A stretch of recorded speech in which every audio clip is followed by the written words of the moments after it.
Maire, bonjour. Bonjour Geoffroy. Je suis avec Olivier Rivière, maire de Saint-Philippe, pour cette inauguration à laquelle vous avez pu assister de cette fête du Vacquois. Alors, c'est la 30e édition? Absolument, on fête cette année notre 30e anniversaire, fête du Vacquois, qui est l'une des manifestations les plus anciennes finalement de l'île, avec Florilège que tout le monde connaît. Mais c'est vrai que c'est un événement qui est très attendu des Réunionnaises et Réunionnais, et en particulier des Saint-Philippoises et des Saint-Philippois, qui attendent le mois d'août avec beaucoup d'impatience.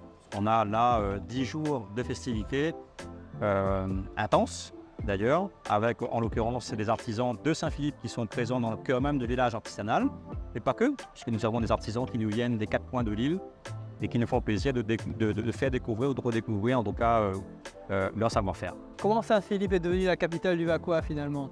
Mais je pense que c'était naturellement que Saint-Philippe est devenu la capitale. C'est vrai que nous avons travaillé municipalité à asseoir en quelque sorte cet art ancestral-là, parce que c'est vrai que c'était plutôt les anciennes et les anciens en fait qui continuent à tresser le Vacquois avec passion. C'est pas un métier, c'est vraiment on va dire un revenu d'appoint que l'on tirait de cette activité-là. Et c'est vrai que nous avons souhaité, nous, en créant une régie municipale Maison de la Tresse et du Terroir, faire en sorte que cet art ancestral ne se perde pas. Parce qu'avec la disparition effectivement des anciennes manières, qui, avec l'âge, effectivement, fatigue un peu. L'idée pour nous, c'était de faire en sorte en fait, que ces manières puissent véhiculer ce savoir-faire, notamment aux plus jeunes générations. Et donc, nous avons au sein de la Maison de la Presse actuellement des jeunes qui œuvrent chaque jour, qui ont cette fibre-là.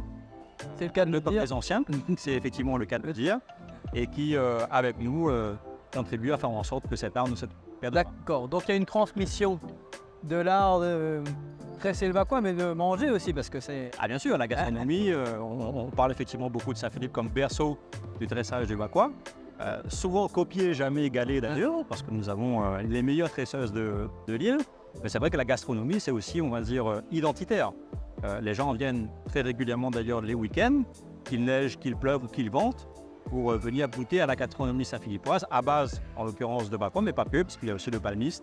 Et puis bien d'autres mets qui sont connus et reconnus internationalement. La vanille en fait également partie. Ah oui, Saint-Philippe, bien sûr, c'est le royaume de la vanille. Alors, qu'est-ce que vous conseillez aux gourmands qui voudraient manger un peu, goûter papin, Vacquois? Qu'est-ce que vous préférez? Tout se mange dans le Vacquois, si ce n'est peut-être les feuilles, pour éviter effectivement de les manger. Mais tout se mange dans le Vacquois. Vous avez effectivement le chou de Vacquois, vous avez également le papin qui se cuisine. Et donc n'hésitez pas à venir nombreuses et nombreux.